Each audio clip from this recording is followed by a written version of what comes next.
Hey everyone, it's Amy Astro here and welcome back to my channel. This week we have a special video that is another viewer requested because this is a question that I am asked a lot. And the question is like, hey, I see everybody online saying they took their pictures over multiple nights. How do they do that? How do they get their telescope lined up on that target each time they go out, especially for those that break down and set up every single time you go out, like me? And how do you handle all of those files and get them to align to get one image at the end? Well, I'm going to break it down for you and show you how to handle it. So let's get started.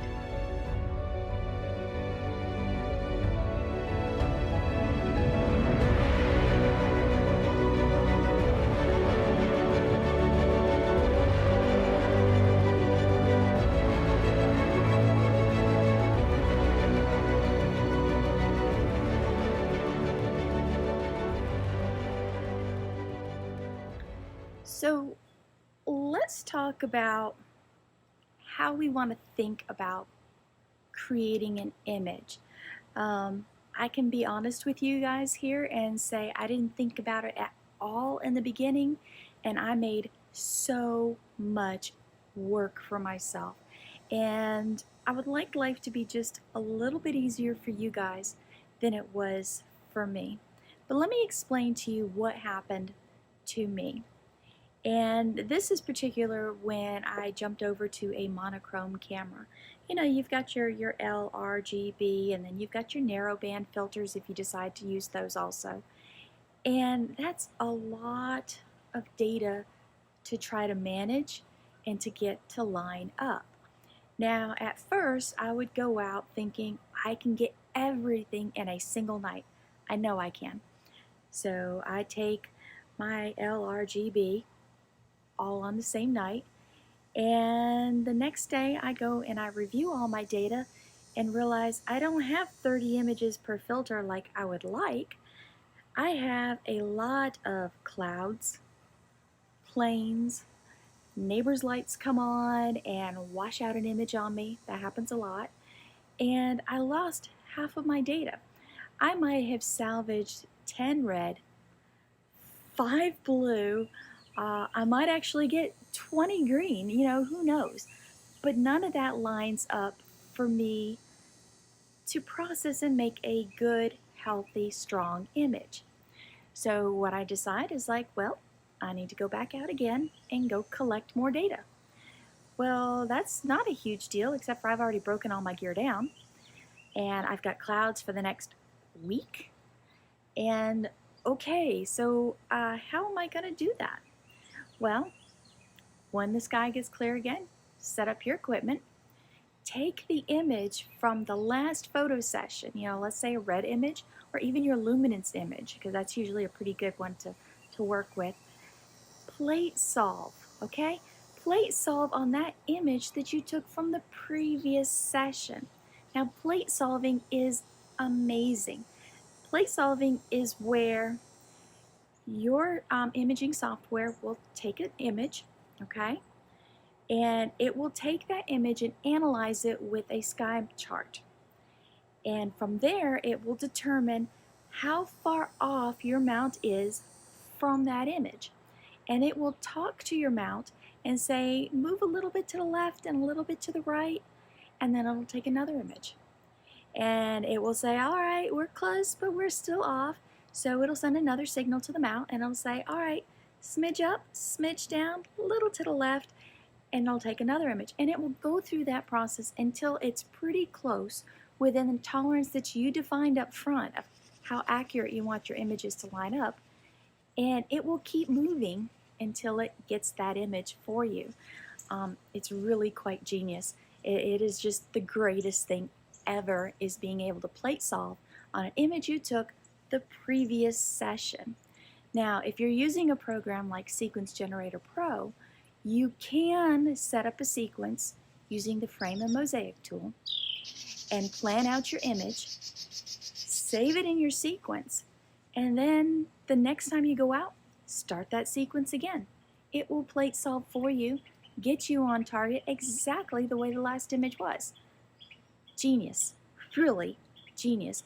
And it helps those of us that don't have a permanent observatory in their backyard like we wish we did, wink, wink to somebody who should build me one.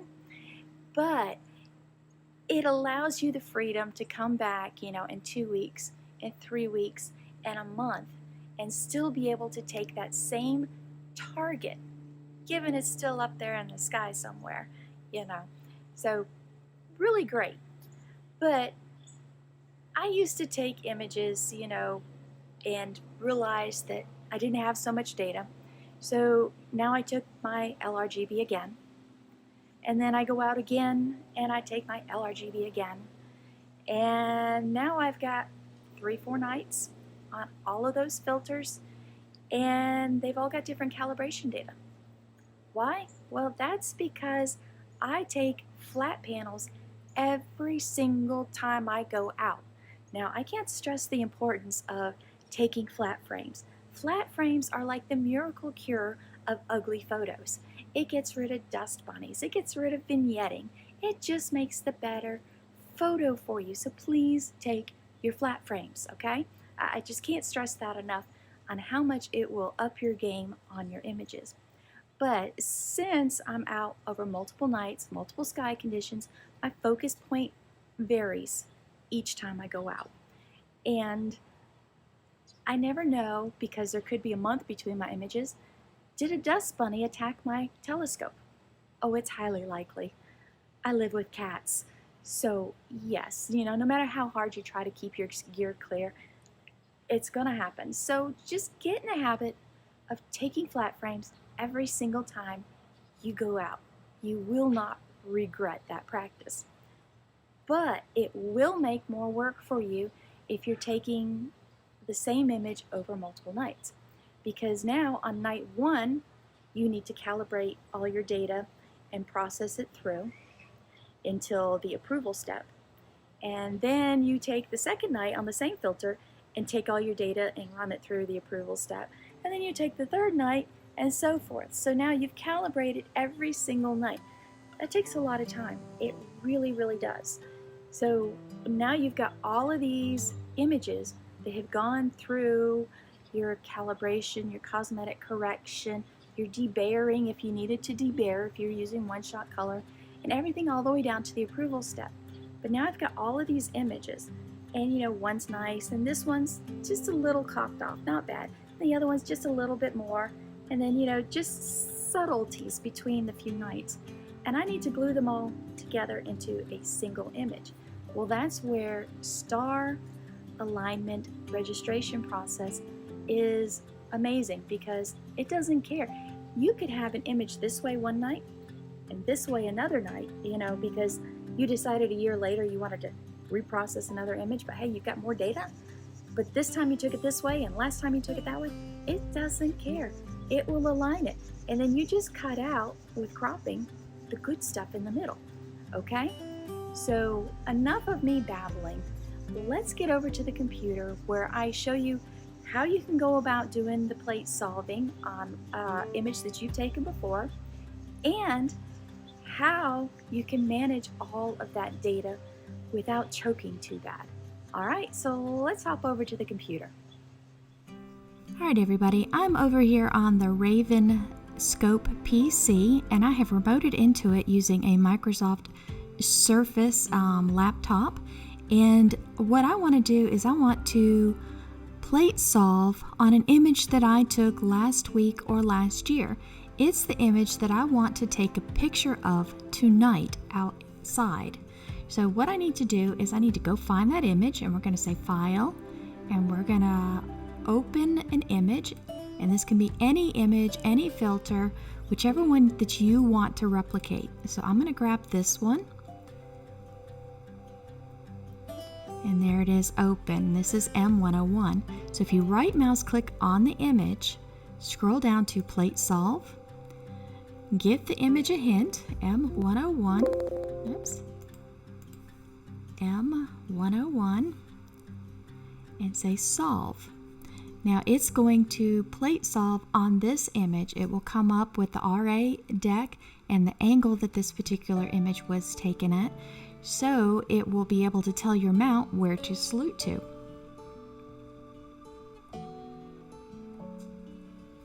All right, it looks like it has found a plate match. There we go. And it was successful, and this is my RA deck and the angle that it was taken at. Now down here under options it says use these results as the reference image for the target. And since I'm on a brand new sequence, the target is automatically named number 1. But if I had other targets in that sequence, I could add it there. And we're just going to check that and say OK. All right, now let's go open up our sequence.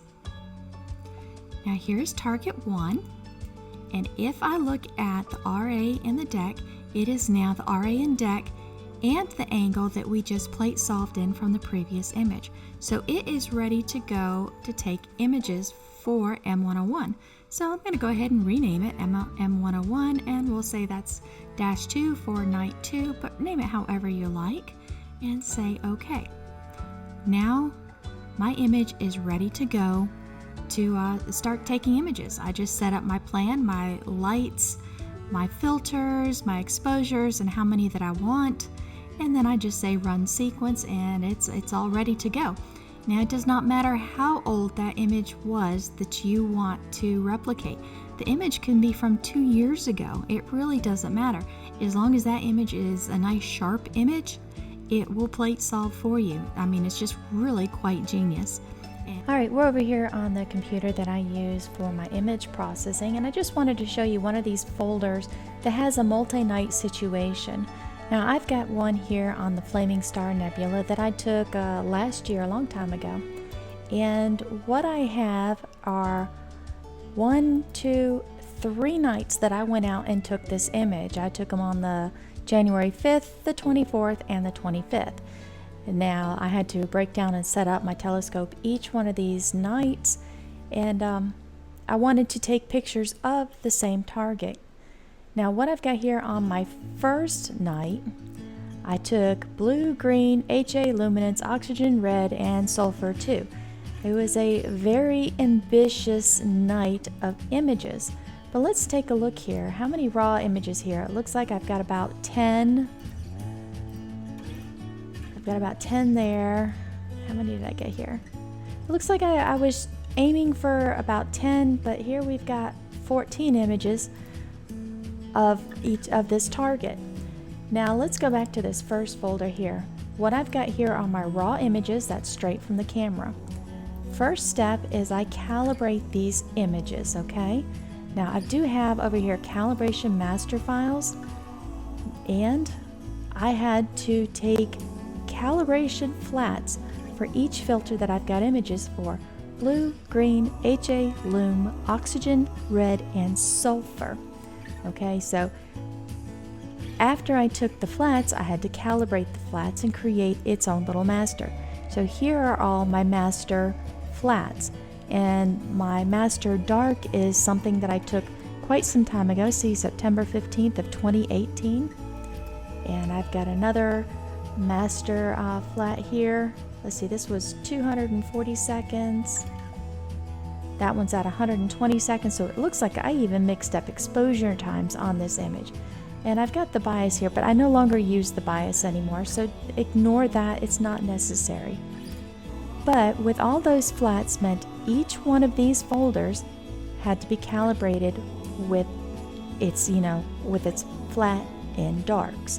And I processed them through cosmetic correction, and then I went through the approval process.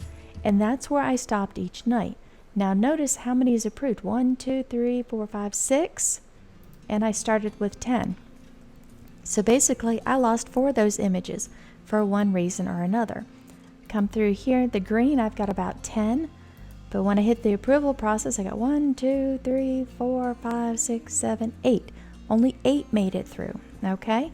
So you can see what I'm doing with each one. And here's the next night. I have my flats that I took, I made them in the masters. These were my other masters, so I could calibrate everything. But this night I only took blue, HA, and sulfur. And I've got blue. Looks like I tried for 13 images, but only about 12 made it through.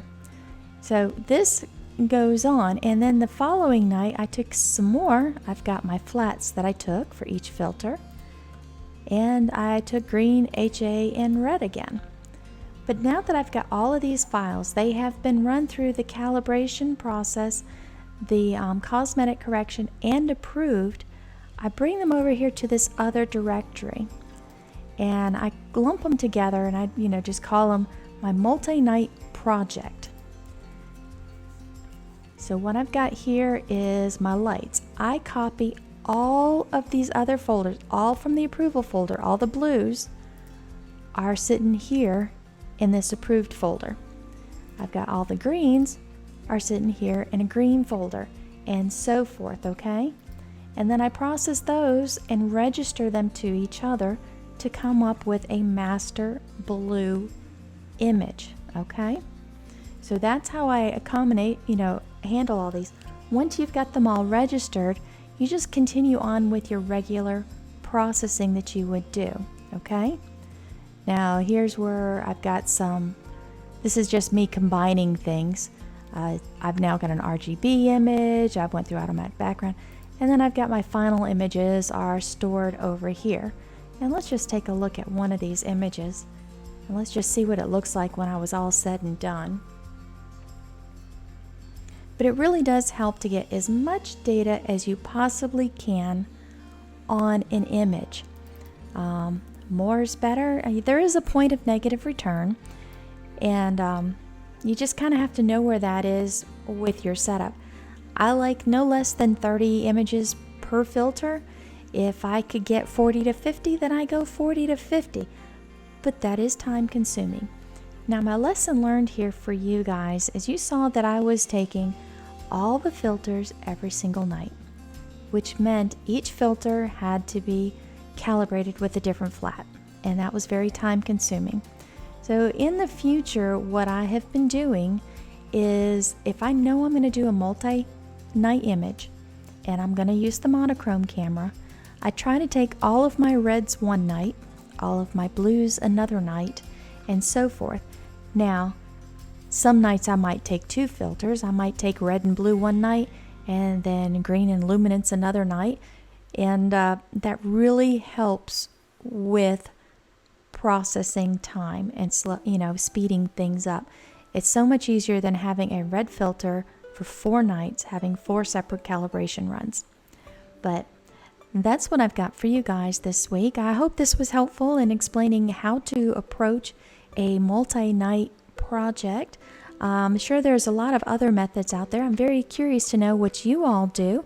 Leave them in the comments below if you would, and share other methods with me, because my method is not necessarily the right method. It is just the one that seems to work for me, and I would love to know if there's other methods out there. So if you guys like this kind of content, please consider subscribing to my channel. Hit that alert bell so you know when I upload new Astro related material. Don't forget to hit like. If you guys want to continue following me, you can follow me over there on Facebook as Amy Astro. I have a page there with a community tab that you can interact with me. There is also a website called amyastro.com, and you can reach out to me there through the contact button. There I have a blog that I keep running, some technical data.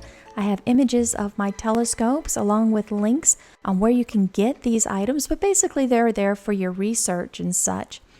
But I hope everybody is doing well. I look forward to making another video for you guys next week. If you have any ideas or questions, please leave them below, and I will do my best to make a video just for you. And as always, I am wishing you all some great health, some clear skies, and I love every one of you.